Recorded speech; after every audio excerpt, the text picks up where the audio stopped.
Assalamualaikum warahmatullahi wabarakatuh. Makin pas, makin pasti, Pas FM Pati. Selamat sore Mitra Pas, bagaimana kabar Anda di sore hari ini? Semoga semuanya dalam keadaan sehat ya. Amel kembali hadir untuk menyapa Anda di program spesial Ruang Gizi kerjasama Radio Pas FM Pati dengan Persagi Persatuan Ahli Gizi Indonesia Pati, yang sore hari ini kita akan membahas mengenai ASI eksklusif untuk bayi milenial. Untuk Anda yang ingin bergabung, yang ingin bertanya, kami tunggu. Anda bisa WA di 085 277 999 101, teleponnya di 0295 385 877, atau Anda bisa bertanya di kolom komentar live fanpage kami Radio Pas FM Pati 2. Sudah hadir bersama saya dua narasumber kita di sore hari ini. Ada Ibu Ulfatun Nikmah, ahli media gizi dari Puskesmas Jakenan. Assalamualaikum, selamat sore. Waalaikumsalam, selamat sore. Panggilnya siapa ini, Bu? Mbak Ulfi. Mbak Ulfi. Yeah. Oke, dan juga ada Ibu Setiorini, sarjana gizi dari Puskesmas Wadari Jaksa 2. Assalamualaikum, selamat sore, Bu. Waalaikumsalam warahmatullahi wabarakatuh. Dipanggilnya siapa? Burini. Burini. Iya. Terkait dengan ASI eksklusif ini, nampaknya memang tidak ada habisnya kalau kita berbicara, karena ada beberapa orang juga yang sekarang ini tidak mau bahkan untuk mengasihi anaknya karena takutnya nanti tidak kencang lagi payudaranya dan lain sebagainya. Padahal ini sangat penting untuk bayi. Ini seperti apa ini? Monggo, siapa dulu? Baik, ya. Saya akan memberikan penjelasan sedikit ya mengenai pemberian ASI eksklusif. Padahal untuk ASI eksklusif itu sangat penting sekali. Dan untuk ASI eksklusif itu diberikan bayi mulai 0 sampai usia 6 bulan. Dan itu hanya full ASI saja. Tidak boleh minuman ataupun madu dan lain sebagainya. Dan juga untuk manfaat menyusui eksklusif itu untuk bayi dan ibunya juga sangat penting ya. Salah satunya yaitu untuk bayi yang pertama memenuhi semua kebutuhan gizi bayi, meningkatkan daya tahan tubuh, mengupayakan pertumbuhan yang optimal, ASI mudah dicerna dan diserap secara efisien, dan yang terakhir yaitu meningkatkan ikatan atau bonding dengan ibu. Dan manfaat ibu itu juga sangat bagus sekali. Yang pertama yaitu mempercepat proses rahim kembali ke ukuran semula. Yang kedua mencegah pendarahan.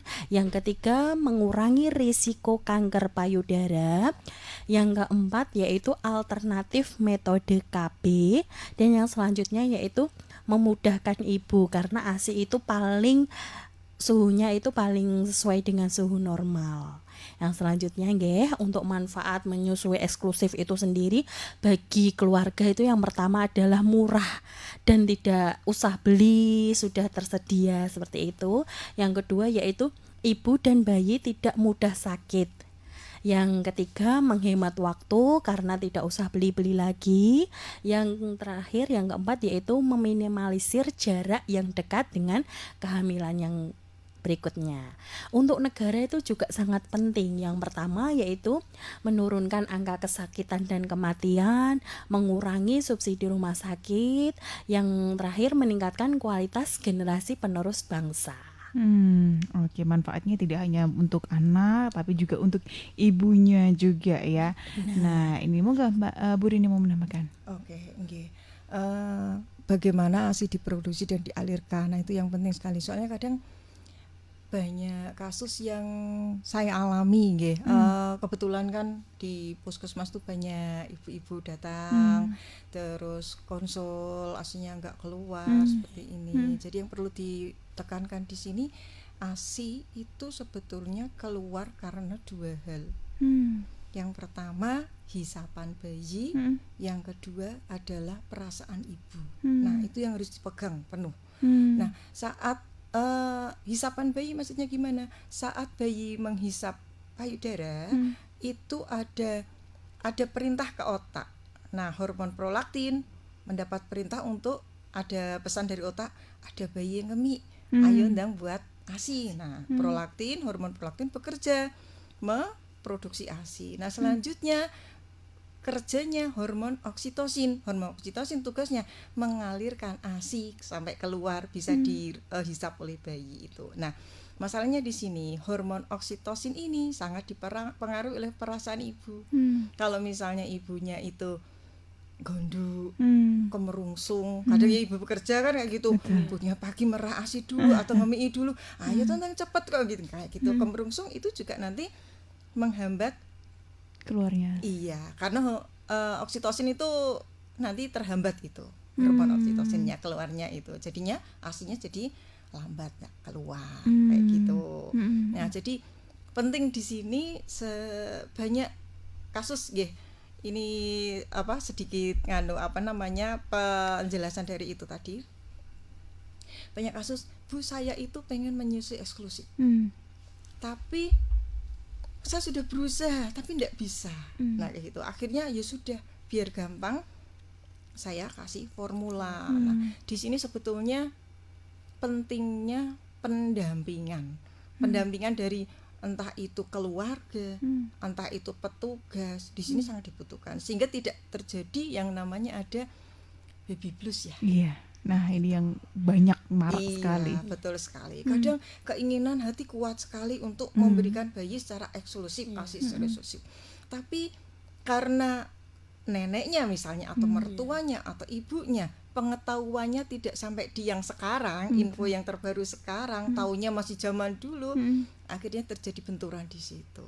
Karpe mbae ya ape, karpe itu sayang sama cucunya, tapi tidak sesuai dengan saat ini. Nah, di sini ini pentingnya pendampingan dari petugas gitu. Jadi saya sarankan waktu kelas bumil kayak gitu, nanti kalau sudah mulai menyusui, saat ada masalah, jangan ragu untuk calling petugas. Boleh konsul WA, boleh datang ke puskesmas gitu. Nanti biasanya kita kalau ada hubungannya masalahnya dengan lingkungan, misalnya neneknya atau suaminya, kita kunjungi ke rumah, kita pendekatan kayak gitu. Insya Allah banyak yang berhasil ya.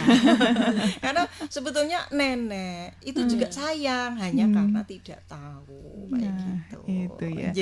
Kalau misalkan bayi udah nangis, nggak mau diem, wah ini lapar ini gitu ya. ASINya nggak cukup. Iya. Mikirnya ASINya nggak cukup. Padahal bayi nangis kan belum bisa ngomong ya. Iya, bisa betul. jadi itu sembelit atau apa ya? Atau mules atau gimana, atau posisi ibunya waktu Mimi itu nggak pas, iya juga nangis. Nah itu karena memang masih di masyarakat kalau anaknya nangis terus, anaknya nangis itu loh haus kayak gitu tadi. Kalau nangis suruh nenenin kayak gitu. Biasanya gitu. Padahal nangisnya juga karena apa lain. Nah ini penting sekali untuk ini selalu saja ada edukasi seperti ini, tapi juga nampaknya di masyarakat juga masih ada hal-hal yang seperti ini ya Bu ya. Itu. saya kadang itu mikir, ini miss-nya di mana ya? Kita sudah sering kasih penyuluhan di kelas ibu hamil sudah, kelas ibu balita yang awal-awal juga sudah. Kita lewat radio juga sudah. Ya mungkin aja sih ada tidak berani curhat sama petugas, ada masalah di endem sendiri, akhirnya terus macet ASINya, ya terus paling gampang ya formula. Seperti nah itu. Ini menarik sekali memang ya terkait dengan ASI eksklusif ini. Sering dari dulu memang sudah digencarkan 6 bulan untuk ASI eksklusif, tapi nampaknya juga susah lumayan juga ya. Itu tadi selain dari lingkungan juga kadang faktor dari si ibunya sendiri. Betul, iya, ini dari faktor ibunya sendiri harus rileks, memang pikirannya juga tenang. Ini yang agak susah memang kadang-kadang kan sudah begadang juga semalaman. Ini dirasakan juga, curhat juga tuh. Pengalaman pribadi. Nah ini juga dari keluarganya. Kadang-kadang memang ya itu tadi kita udah capek seharian ngurus baby, kemudian nanti untuk masih ini mengasihi atau menyusui, ini yang memang jadi kendala. Tapi ada juga ibu-ibu muda sekarang ini yang bahkan tidak mau untuk menyusui ini ya Bu ya. Nah ini bagaimana ini Bu untuk yang seperti ini? Nah itu sebetulnya kemarin waktu saya kelas ibu hamil dengan ibu-ibu, kebetulan kita curah pendapat. Hmm. Jadi kebetulan ada ibu hamil yang sudah G3, anak ketiga, anak kedua. Saya tanya sebelumnya eksklusif Bu. Sip, kalau gitu nanti kita saling cara pendapat gimana. Menurut panjenengan itu faktor apa yang pertama kali dibutuhkan kalau pengen memberikan ASI eksklusif? Satu jawabannya, motivasi yang sangat kuat dalam diri sendiri. Kayak gitu. Jadi kalau sudah niat, sudah pada wis sudah iki kayak gitu, insya Allah kan sudah minat kuat, niatnya juga kuat, semua halangan nanti pasti akan berusaha mencari solusinya. Tapi kalau hanya sekedar ya eksklusif ya hanya sekedar tidak berusaha tadi yang disampaikan Mbak Ulfi, manfaatnya benar-benar oh iya ya, dipahami betul manfaatnya, juga efeknya untuk kesehatan ibu juga dipahami betul. Itu sebetulnya rugi kalau enggak ASI eksklusif itu. Oke, menarik sekali pembahasan kita di sore hari ini. Nanti kita akan kembali mengulas terkait dengan ASI eksklusif untuk bayi milenial ini Mitra Pas ya. Kita akan jeda dulu. Untuk Anda yang ingin bertanya, kami tunggu. Anda bisa WA di 085277999101, teleponnya di 0295385877, atau Anda bisa bertanya di kolom komentar live fanpage kami Radio Pas FM Pati 2. Tetap ngepas di 101 FM Radio Pas Pati, saluran informasi. Terima kasih untuk Anda yang masih setia di 101 FM Radio Pas Pati, saluran informasi warga Pati. Masih di Ruang Gizi, kerjasama Radio Pas FM Pati dengan Persagi, Persatuan Ahli Gizi Indonesia Pati. Dan sore hari ini kita masih membahas mengenai ASI eksklusif untuk bayi milenial. Untuk Anda yang ingin bergabung, yang ingin bertanya, masih kami tunggu.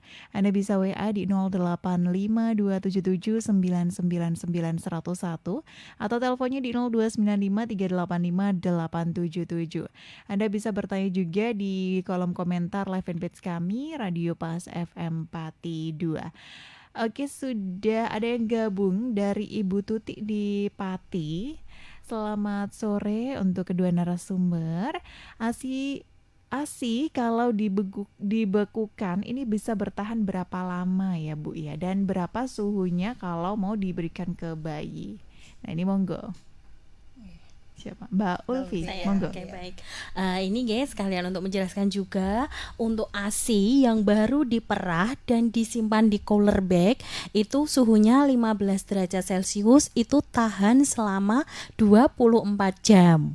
Sedangkan kalau untuk dalam ruangan atau dalam kurung ASI segar ini bisa bertahan 4 jam untuk suhunya itu 27 derajat Celcius. Sedangkan kalau untuk suhu yang kurang dari 25 derajat Celcius itu tahan 6-8 jam saja. Sedangkan kalau untuk di kulkas untuk suhunya kurang dari 4 derajat Celcius ini tahan 2-3 hari.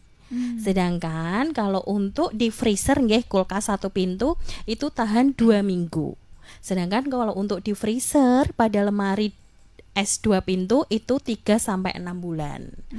Ya, sedangkan untuk cara pemberiannya misalnya untuk ASI setelah dari kulkas, ini nanti cukup misalnya ada wadah dikasih air yang sudah dididihkan, nanti dimasukkan di misalnya baskom, nanti setelah dari situ untuk ASI-nya misalnya diberikan di wadah yang kaca, itu nanti bisa direndam dengan air itu aja, tidak usah dipanaskan dengan api. Berarti cukup direndam. Cukup direndam saja. Air mendidih. Yang kalau yang dari kulkas. Kalau dari freezer harus ditaruh di dulu. Suhu ruang. Iya, atau di bawah dulu, di kulkas dulu biasa gitu dulu, nanti biar mencair atau di suhu ruang, nanti mencair baru diberikan. Oke. Jadi tidak dididihkan di api ya? Tidak. Karena susu itu kan protein ya. Nanti kalau panas tinggi terdinaturasi, rusak proteinnya. Oke, berarti cukup ditaruh dihangatkan. Jadi kayak udah godok air, mendidih, diangkat airnya, terus ASI yang sudah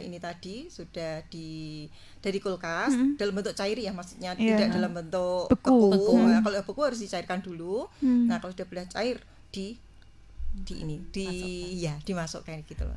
Berarti cukup dihangatkan itu tadi ya. Iya. Terus kalau mau ngecek ini suhunya sudah apa belum, coba aja. Biasanya kan kalau kita pas mau nyusuin itu kan di sini kita rasa kelihatan rasanya hangatnya seberapa.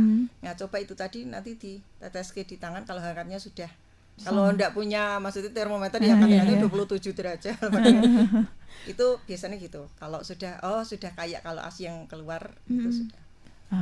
Oke, itu tadi ya untuk Ibu Tuti di Pati. Terima kasih untuk pertanyaannya. Jadi tidak usah dipanaskan di kompor, direbus ya. Cukup dipanaskan saja untuk yang sudah dibekukan ini ya. Lalu untuk tadi waktunya berapa lama kita, ini ternyata beda-beda ya. Penyimpanannya. Termasuk freezer tadi kan disampaikan Mbak Ulfi, freezer yang satu pintu sama yang freezer dua pintu beda. Karena kalau satu pintu kan sering dibuka tutup. Kalau dua pintu kan khusus dia, jadi lebih lama. Oke, itu dia tadi ya. Lalu kalau misalkan mungkin bisa nih ya untuk ASI, ini untuk ibu-ibunya ya. Untuk ibunya kan biasanya bagaimana sih caranya agar ASInya tuh melimpah gitu, banyak ASInya seperti apa ini? Saya tuh mau mulai. Nggak Burini. Iya, baik. Gini, sebetulnya ASI melimpah kita kembali lagi ke dua hal tadi. ASI keluar karena dua hal itu tadi. Jadi yang harus diperhatikan benar adalah satu hisapan, dan yang kedua adalah perasaan ibu. Nah, sekarang kita bahas yang hisapan bayi dulu. Nah, supaya hisapan semakin sering dihisap bayi, semakin sering bayi nyusu, ASI akan semakin banyak keluar. Itu sudah prinsipnya seperti itu karena tadi ada pesan hormon prolaktin tadi. Nah, itu yang pertama. Terus yang kedua, bagaimana supaya bayi itu bisa menghisap dengan kuat. Nah, yang perlu diperhatikan adalah posisi dan perlekatan. Saat menyusui tidak sekedar ditempleke terus bayi pintar nyusu sendiri, tidak seperti itu. Jadi terutama untuk bayi-bayi yang baru itu posisi perlekatan harus diperhatikan betul. Posisi bayi harus gak lurus sama ibu, posisinya menghadap ibunya, bayinya. Jadi tidak bayinya melumah, ibunya yang gini, dengkean nanti. Jadi bayinya ini disonggol gini ya, ini kepala sama ini bokong bayi, badan bayi ini.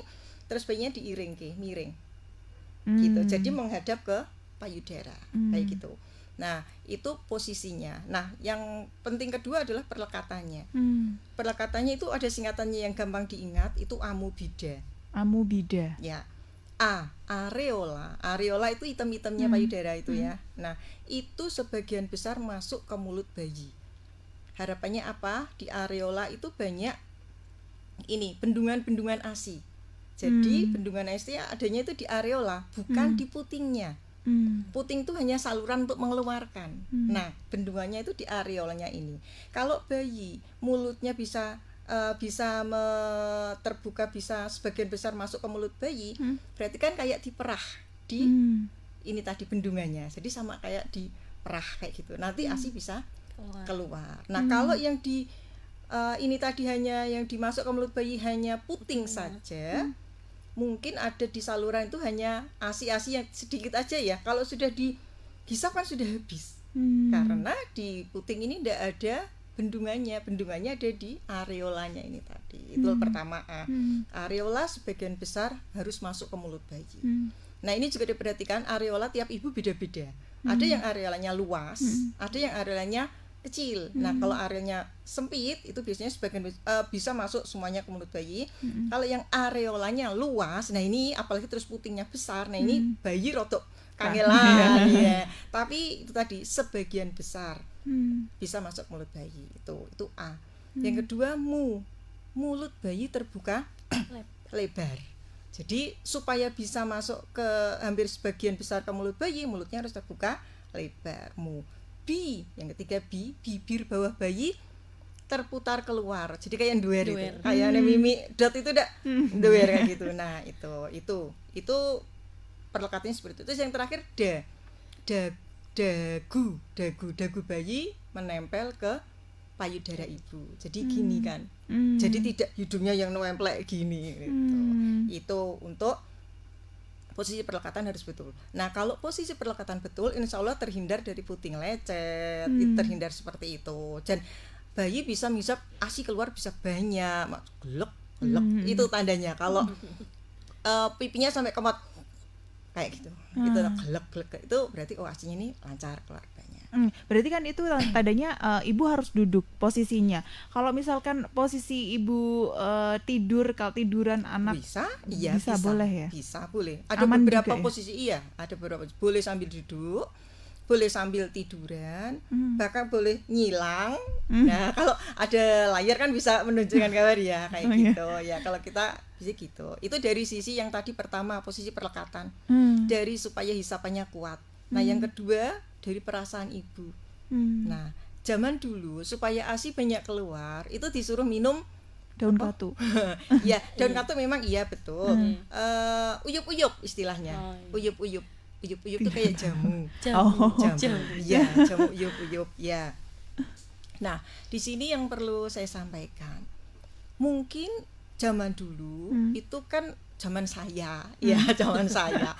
Itu kan masih anak itu patuh sama orang tua, manut dan percaya, tidak berpikir iku ndak tenan, ndak ijo kan kayak gitu. Nek anak sekarang kan beda ya. Iya. Kan intine nek diuyup-uyup engko mesti yo metu asine waki gitu. Nek kowe gelem mimi uyup yo asine metu waki. Akhirnya kita percaya minum uyup-uyup karena kita tersugesti.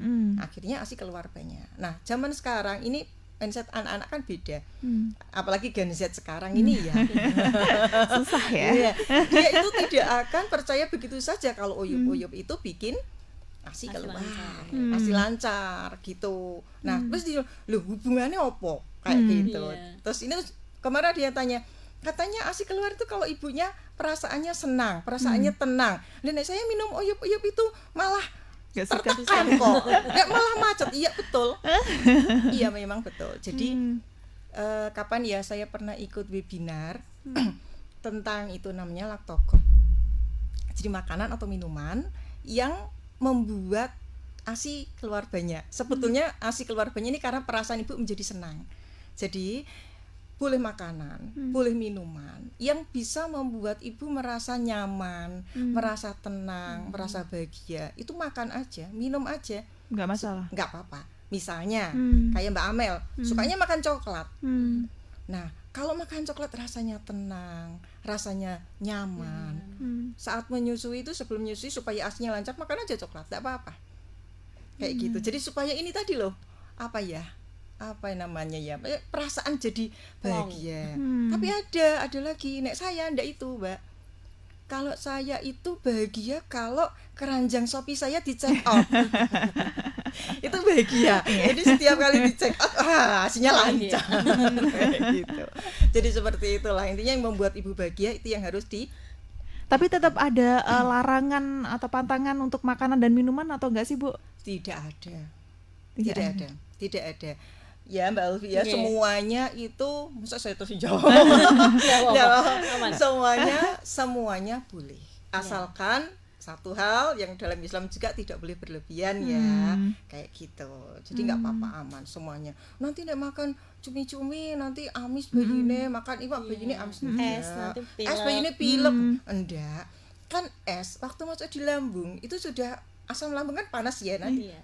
Sudah berubah. Sesuai. Nanti keluar ASInya ya sudah hangat lagi, enggak dingin gitu. Enggak seperti itu.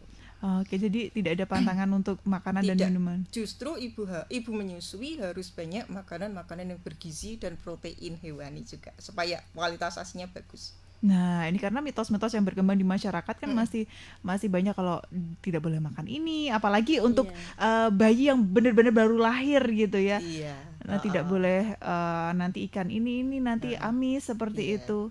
Tidak boleh makan yang kuahnya banyak, nanti anaknya pilek. Pilek, pedas mitos. gitu.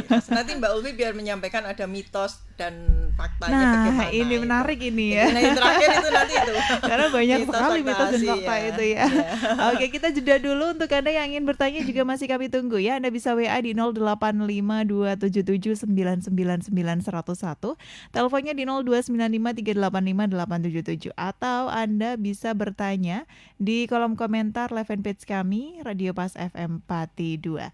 Tetap ngepas di 101 FM Radio Pas Pati, saluran informasi wargi program spesial Ruang Gizi kerjasama Radio Pas FM Pati dengan Persagi Persatuan Ahli Gizi Indonesia Pati, yang sore hari ini kita masih membahas mengenai ASI eksklusif untuk bayi milenial. Bersama dengan narasumber ada Mbak Ulfatun Nikmah, ahli media gizi dari Puskesmas Jakena, dan juga Ibu Stiorini Wid, sarjana gizi dari Puskesmas Wadari Jaksa 2.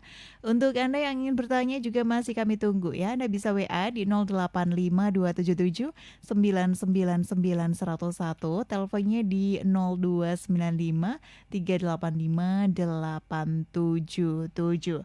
Untuk yang sudah gabung dari Ibu Ida, selamat sore. Bagaimana cara mengetahui bayi kita sudah kenyang, dan bagaimana jika ibu menyusui ini sakit? Apakah ini berpengaruh juga dengan ASI ketika kita minum obat? Nah, ini bagaimana ketika ibu menyusui minum obat ini, apakah juga berpengaruh dengan ASI-nya, dan juga kemudian cara mengetahuinya kalau bayi kita sudah kenyang itu bagaimana? Monggo Mbak Ulfi.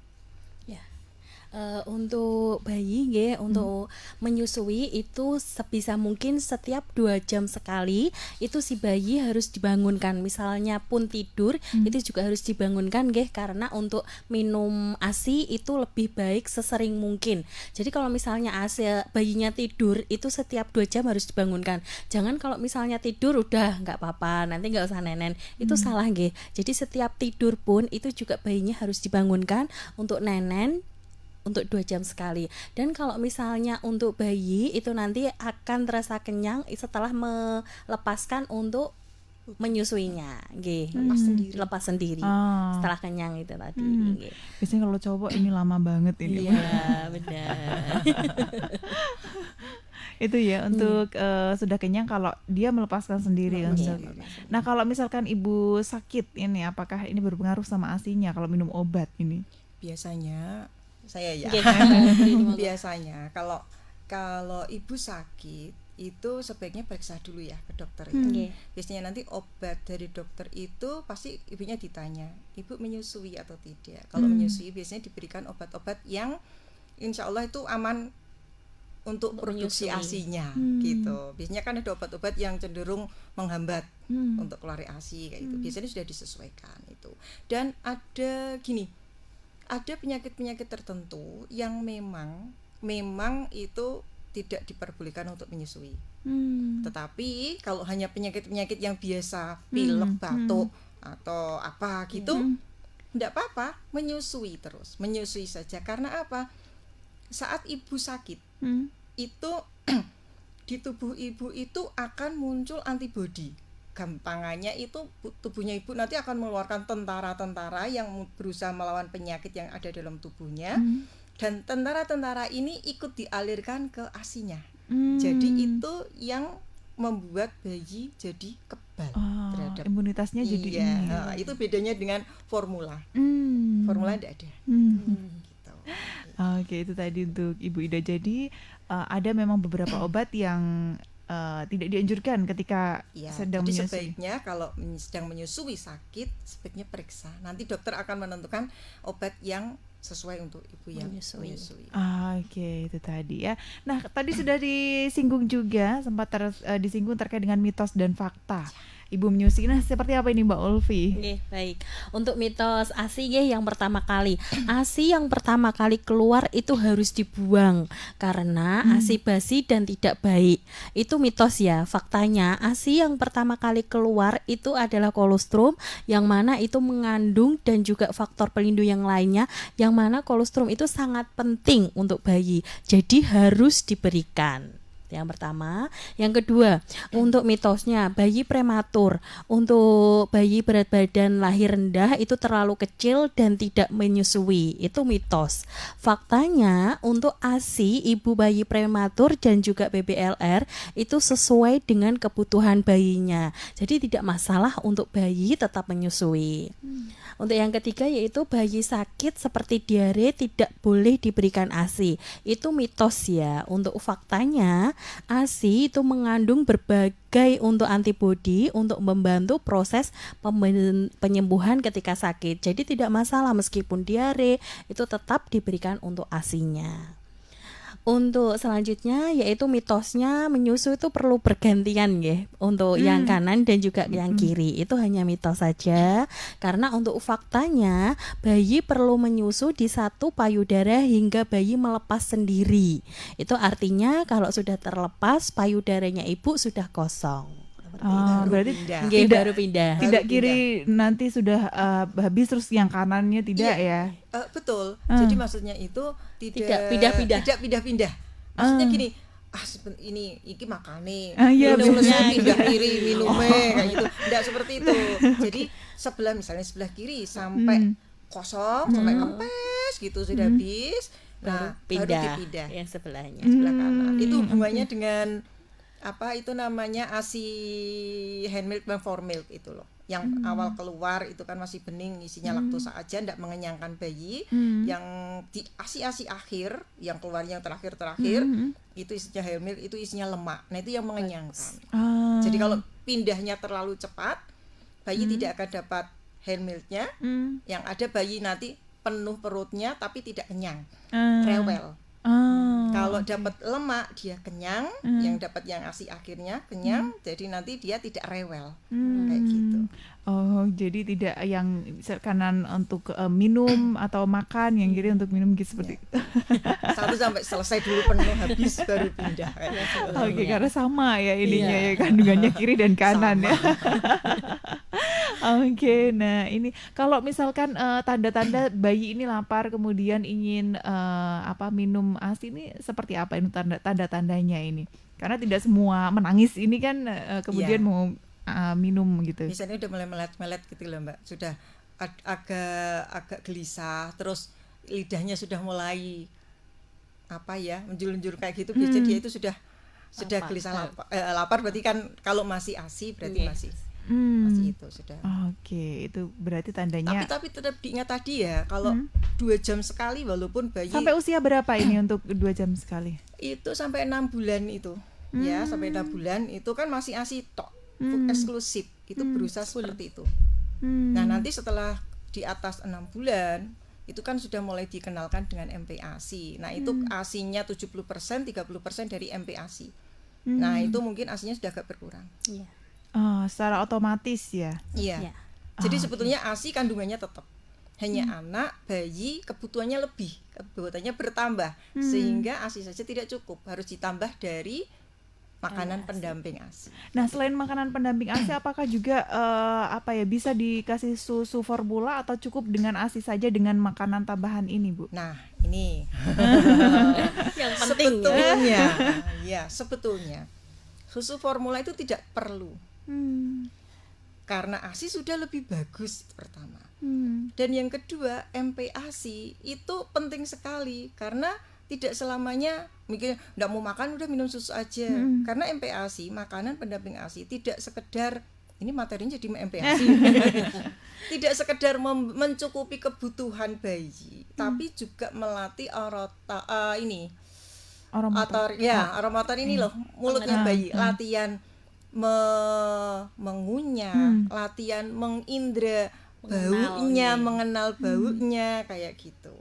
Nah, ini kenapa lebih bagus MPASI yang homemade buatan ibu daripada yang pabrikan. Kalau pabrikan itu baunya sama semua. Bayi tidak akan bisa membedakan, oh ini udang, oh ini pindang kayak gitu. Nanti dia jadi bingung kayak gitu. Tetapi di satu sisi yang pabrikan secara zat gizinya untuk zat besinya memang lebih terhitung.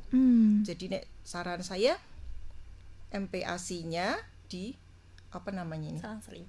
Iya, Ah, dikombinasikan. karena ini juga ramai ini di media Iya, sosial. kombinasi, tetap kombinasi. Jadi tidak melulu hanya pabrikan saja, tidak homemade saja. Tetap ada kombinasi kayak gitu. Nek saran saya seperti itu. Ah, Tapi ini susu formula tidak saya sarankan karena kalau ASI-nya masih bagus, ASI saja. Iya.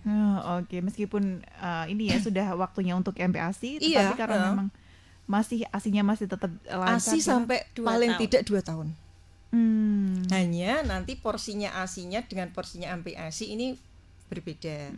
Kalau masih 6 bulan sudah mulai makan kan MPASI-nya hanya 30%. ASI-nya masih 70%, masih banyak ASI-nya. Nah, nanti mulai 1 tahun mungkin ASI-nya mulai berkurang lagi 50%. Yang 50% dari makannya kayak gitu. Oke, nah ini dia. Jadi memang penting sekali untuk ASI ini ya. harus. Jadi kadang ibu-ibu tuh gini, ini ada juga sih pasien, Bu, anak saya makannya sudah bagus, MPASI-nya sudah sesuai dengan sarannya, sudah porsinya sudah bagus, tapi kok bobotnya enggak naik. Saya tanya, ASI-nya gimana? Iya, ASI-nya macet. Nah, ya iya, kan dari 100% dia hanya tercukupi 30% makannya, kebutuhannya, yang 70% ASI-nya tidak tercukupi. Kan berat badan jadinya kurang. Kayak gitu. Jadi 70% dari ASI-nya harus tetap dipenuhi. Nah, MPASI-nya sudah bagus sih, bagus ya. ASI-nya tetap harus bagus. Itu berusaha merah terus gitu. Nah, kalau untuk pumping, untuk ibu-ibu yang kerja dan kemudian pumping, ini sering sekali di bagian payudaranya sakit. Ini masalahnya apa ini, Bu? Sakit gimana maksudnya? Sakit setelah di pumping, apakah apa tidak? Oh ya, biasanya kalau pakai alat itu kayak gitu. Mungkin ya pertama kurang rileks juga ya. Perasaan itu loh. Kayak Kembali gitu. lagi ke perasaan Iya. ya. Jadi kalau misalnya pas pumping itu disarankan sambil lihat misalnya foto bayi atau videonya bayinya, anaknya. Jadi muncul rasa apa ya, kasih sayangnya, sehingga saat kita pumping itu kita merasa dengan ikhlas kayak gitu loh. Jadi nyaman kayak gitu. Oke, menarik sekali. Tapi waktu kita mepet sekali. Mungkin bisa memberikan closing statement dari Mbak Ulfi dulu, monggo Mbak Ulfi. Berikanlah ASI full sampai 6 bulan. ASI itu sangat penting untuk bayi. Udah itu aja. Oke, monggo Bu Rini untuk closing statementnya. Oke. Yang jelas saya hanya pesan satu, kalau ibu-ibu sudah bisa diberikan karunia hamil, itu suatu anugerah. Tidak semua wanita bisa hamil, itu pertama. Harus disyukuri. Dengan apa? Menjaga amanah itu dengan memberikan yang terbaik. Yang terbaik saat bayi lahir apa? ASI. ASI itu haknya bayi. Dan tidak semua ibu juga bisa menyusui bayinya. Nah, kalau sudah diberikan ASI bisa keluar, tolong diberikan bayinya. Disyukuri dengan memberikan yang terbaik untuk anaknya, gitu aja. Disyukuri dengan cara memberikan yang terbaik. Oke, disyukuri ya. Harus ini untuk semangat untuk ibu-ibu yang mungkin masih mengasihi sampai saat ini. Dan terima kasih untuk narasumber kita di sore hari ini yang sudah memberikan materi yang luar biasa, Mbak Ulfi dan juga Bu Rini. Assalamualaikum warahmatullahi wabarakatuh. Waalaikumsalam warahmatullahi wabarakatuh.